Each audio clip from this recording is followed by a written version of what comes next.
Bienvenidos al episodio número 5 de la música a través del tiempo.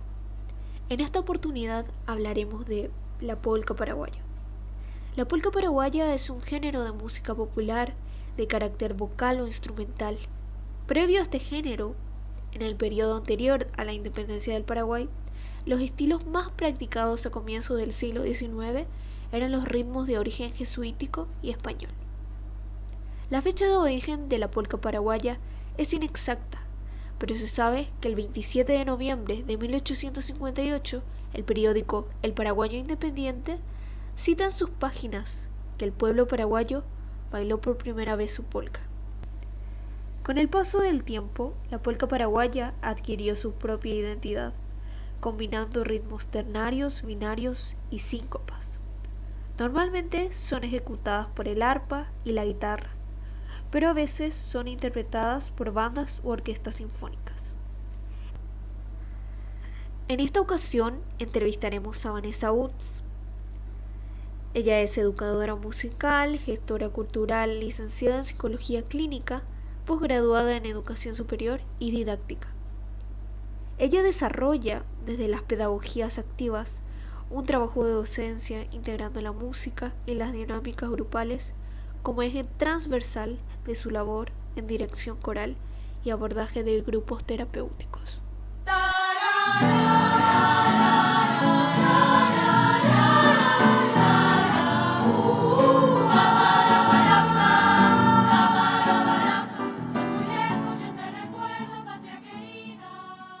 Buenas noches, Anita. Buenas noches a toda la gente que nos va a estar escuchando. Y es una historia un poco larga, así que voy a tratar de resumírtela. Inicié en la música porque vengo de padres músicos. Y bueno, mi padre se dedicó a la música, mi madre también. Por ende, desde muy pequeñitos nos inculcaron no solamente el amor y la estética musical, sino también la formación de educación musical desde que fui muy pequeña. Así que bueno, me llevó eso a estudiar música, porque mis padres también estaban en este entorno. Y después me quedé en la música porque realmente encontré allí mi lugar de disfrute. Así que hice la carrera del profesorado de educación musical y me recibí de docente de música y es bueno lo que hago hasta el día de hoy, ¿verdad? Hay otras áreas que son instrumentales, hay gente que es concertista, etcétera, pero a mí me gustó mucho el área de la docencia, por eso me quedé trabajando en este tema. Y bueno, mi hermano también se dedica a la música, así que vengo en un entorno realmente donde mamamos esto desde que nacimos y siempre estuvimos muy involucrados en toda la cuestión cultural desde diferentes lugares, ¿verdad? ¿Cuáles fueron los pioneros de la polca paraguaya? Sí, bueno, nosotros concretamente desde lo coral, que es mi área, yo no me dedico a la parte musical instrumental, sino específicamente al área vocal. Así que dentro del género popular de lo que es la polca, tenemos como que dos vertientes, ¿no? Dentro del mismo género, la vocal y la instrumental o mixta. Y en nuestro caso, si bien los orígenes de la polca fue instrumental, ya lo nombraste vos al comienzo, porque la idea un poco era que sea un género para ser bailado, ¿no? Y así empezó. Los coros vinieron mucho tiempo después, así que las obras que nosotros trabajamos, si bien son de varios autores, bueno, tenemos obras de Félix Pérez Cardoso, Mauricio Cardoso Campo, y de acá concretamente hacemos obras de Luis Alberto del Paraná, que para nosotros es como nuestro representante ante la música paraguaya en el mundo, ¿no? Y que llevó la polca a Europa, a Norteamérica, etcétera, y la hizo conocerse. De hecho, que hay muchos autores, incluso actualmente, lo que sería la polca canción y la polca ya adaptada a los nuevos géneros populares que escucha la gente joven, y vas a encontrar también otros autores más nuevos, ¿no? Pero bueno, tenemos obras que son las clásicas de estos autores que te nombré recién. ¿De dónde deriva la polca paraguaya? ¿Tiene algo que ver con la polca europea? Uy, a ver, es bastante larga la historia, voy a tratar de resumirla, pero bueno, lo que sé de lo que estudié y lo que he leído, em, más o menos pensaba que esta polka, como te comenté hoy, si bien se originó con la idea de ser un baile, se remonta ya en un lugar de Praga, de República Checa, donde un maestro eh, difundió un tipo de música bailable, ¿sí? En Europa y la llevó concretamente a París. Y en París había mucha gente que iba y venía aquí a Sudamérica, concretamente a Buenos Aires y a Asunción. Y bueno, y ahí se fue como importando esta música, que era música europea, y adquirió un sentido diferente en Paraguay que te voy a contar un poquito más adelante. Pero en términos así generales, se trae de este lugar de República Checa y era bastante diferente a lo que conocemos hoy como la polka, porque tenía un ritmo binario, de hecho que tiene la música propia, ¿sí? Tiene un ritmo binario y tenía un nombre similar, pero lo llamaban polea, ¿sí? Así que y después cambia de nombre.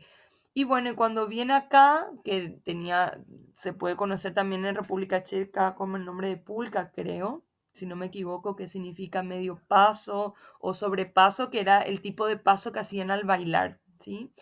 Y bueno, y también se cree que tiene relación con la jota española, que fue uno de los elementos básicos que formó también esta polca, ¿verdad? Así que fue una fusión. Pero podríamos decir en líneas generales que de música europea. Esa música europea viene primeramente, creo que a Buenos Aires, si no me equivoco, también más o menos en la misma época de Asunción, y cuando estábamos dentro de la presidencia de López, en 1858 más o menos, unos años antes, 1845, entre el 45 y el 55. Entre esos años se tienen registros de que esta música se bailaba en los salones de las fiestas que se ofrecían. Y de hecho que en Asunción dicen que el primer registro que hay fue, no sé si una fiesta o una inauguración o algo que ocurrió justamente con el presidente y bueno, y de ahí por primera vez fue el furor. Hace de cuenta que fue como la primera vez que se escuchó el rock and roll en algún lugar de una música nueva y diferente que venía y que se podía bailar, ¿no? Entonces dice que bueno, de ahí empezó a tomar otra característica. ¿Por qué digo eso? Porque la mayoría de la música que nosotros tenemos en Latinoamérica, de los ritmos sudamericanos, son de ritmo de 6 por 8. Y estábamos diciendo que este ritmo no era de 6 por 8, era diferente, ¿sí? Entonces, ¿qué tiene de característico este ritmo? Que tiene una simultaneidad rítmica, ¿sí? Hay 2 tiempos en la melodía y 3 tiempos en el acompañamiento. Eso en música se llama polirritmia simultánea y es muy, muy común de todos los ritmos sudamericanos. Entonces, tiene una característica armónica, una progresión, un acorde determinado, ¿sí? Y, y que también está influenciado por lo que vos dijiste hoy al comienzo de las misiones jesuíticas de la época colonial. Entonces, ¿qué hicieron concretamente en Paraguay? Hicieron una modificación de este ritmo original y lo convirtieron de forma ternaria en un compás de 6 por 8, ¿sí? De esta forma binaria, de esta música europea, a un compás de 6 por 8. Y así modificaron la música, también le modificaron el nombre, por lo tanto la llamaron polka paraguaya, pero no tiene ningún tipo de influencia indígena ni nada, salvo que utiliza por ahí el idioma guaraní, pero no tiene nada que ver con la influencia indígena de nuestra tierra, ¿sí?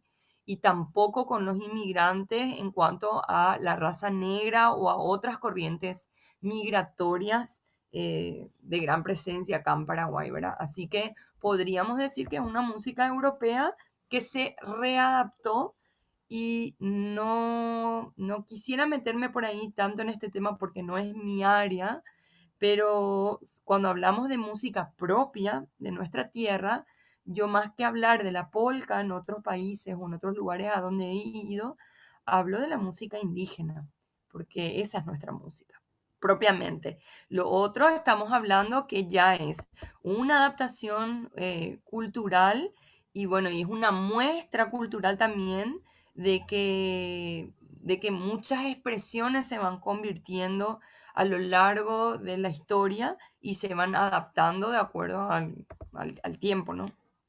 Nos acercamos al final con la penúltima pregunta. Como mencionamos al inicio, la polca paraguaya adquirió su propia identidad combinando ritmos ternarios, binarios y síncopas. ¿A qué se lo conoce como sincopado paraguayo? Sí, tiene que ver con esto que te conté recién, ¿verdad? Ajá. Cuando hablamos del compás en una pieza musical, para la gente que por ahí no conoce del tema musical específicamente, hablamos de un compás de una pieza musical cuando identificamos un patrón constante, o sea, algo que se repite con tiempos fuertes y tiempos débiles, ¿no? Y cuando hablamos de un ritmo sincopado, estamos hablando de que cambia este patrón. Entonces, de repente se hace hincapié en el pulso débil en vez de hacerlo en el pulso fuerte de una obra, ¿sí? Y esta es una característica muy propia de este tipo de música, concretamente hablando ya de la polca paraguaya, ¿verdad? Y lo que te conté hoy, que de repente arriba en la melodía suena algo y en el acompañamiento suena otra cosa, ¿sí? Entonces podemos hablar de que hay un ritmo sincopado. ¿Qué incidencia tiene la música popular paraguaya, como la polca, en la música coral? Bueno, como te comenté, la polca paraguaya cantada, ¿sí? Empieza mucho tiempo después, cuando se le empieza a poner letra, porque antes era solamente para bailar y era instrumental. Y nuestro país no tiene mucha trayectoria en lo que es el canto coral, ¿sí? Sí tiene mucha trayectoria en la música instrumental. Por eso vas a ver que de repente músicas originales escritas para coro son muy pocas en comparación con Argentina, con Brasil, que tiene una historia muy rica en música coral.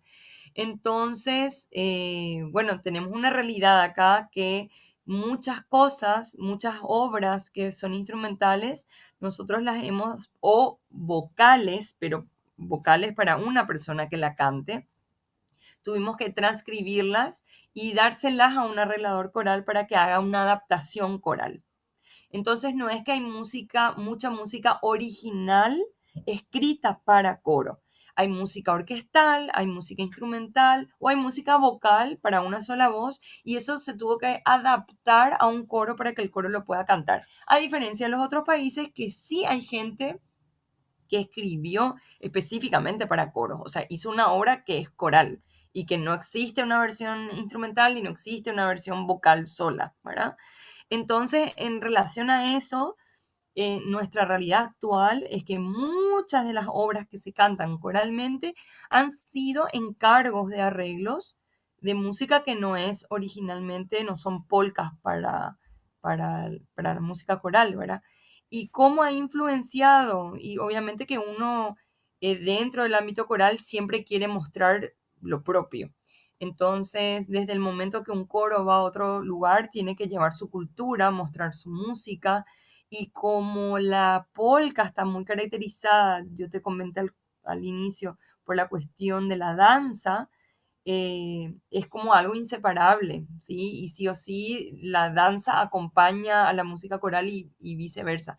Entonces, se lleva una música coral de este género acompañado por una danza tradicional o típica para que la gente vea, reconozca y sepa de qué se trata, ¿no? Pero vuelvo a insistir en que ponemos énfasis en la música indígena porque considero que es la música nativa propia nuestra, sin influencia que hasta hoy tenemos, ¿no? Comunidades que siguen haciendo su música con fines rituales, etcétera, y que es una música, podríamos decir, propia, aunque quizás tenga alguna influencia de otro lado, porque, bueno, no existe algo que podríamos decir puro. Esta es una apreciación muy personal, Anita, también. De repente hay gente que va a diferir con lo que estoy comentando, de hecho que hay defensores de cada una de las corrientes, de los géneros, de la música, etcétera. Y es una apreciación, por eso te digo, muy personal y específicamente hablando de lo coral, porque la música es muy amplia y la gente que se dedica a la música orquestal o instrumental, bueno, va a tener una apreciación diferente a lo que yo te estoy contando por la cantidad de repertorio, por las obras que tocan y que se encuentran y los registros que hay, etcétera. ¿Ah?